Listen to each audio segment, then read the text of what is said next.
జాన్వరిలో కొత్త బియ్యం వస్తాయి. అందరూ కొత్త బియ్యం పట్టించుకొని వాటినే తింటారు. ఇవి తినడానికి తియ్యగా ఉంది, ఏ కూర కలుపుకున్నా రుచిగా ఉంది, బావుంది అని చెప్పేసి ఇవే తింటారు. కొత్త బియ్యం ఎప్పుడు తినకూడదు. నవక ధాన్యం తినొద్దని ఆయుర్వేదం చెప్తుంది. ఎందుకంటే కొత్త బియ్యం తినడం వలన బీపీ వస్తుంది, బరువు పెరుగుతారు, థైరాయిడ్ ప్రాబ్లమ్స్ వస్తాయి. కాబట్టి నవక ధాన్యం తినకూడదు. కొత్త బియ్యం ఎవరు తినాలి? బాగా సన్నగా ఉన్నవాళ్ళు, బాగా వీక్‌గా ఉన్నారు అనుకునే వాళ్ళకి కొత్త బియ్యం వెంటనే ఎనర్జీ ఇస్తుంది కాబట్టి అది తినాలి.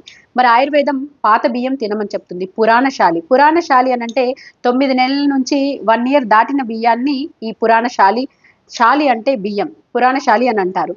ఈ పురాణశాలి అనంటే మనం బియ్యాన్ని పట్టించుకొని ఇంట్లో 10 నెలలు పెట్టుకొని దాని తర్వాత తింటే అది పురాణశాల కాదు.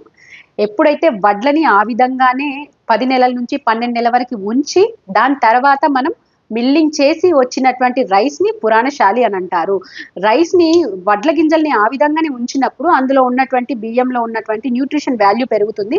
అందులో ఏ నష్టం జరగదు. అప్పుడే అది పురాణశాలి అని అంటారు. ఆ సంవత్సరం తర్వాత పట్టించుకొని అప్పుడు తినాలి. పురాణశాలి బియ్యం తింటే కఫం పెరగదు, డయాబెటిస్ రాదు, బాడీలో వెయిట్ పెరగదు, ఒబెసిటీ ప్రాబ్లమ్స్ రావు, లైట్ డైజెస్ట్‌గా ఉంటుంది అండ్ ఎటువంటి హెల్త్ ప్రాబ్లమ్స్ రావని ఆయుర్వేదం చెప్తుంది.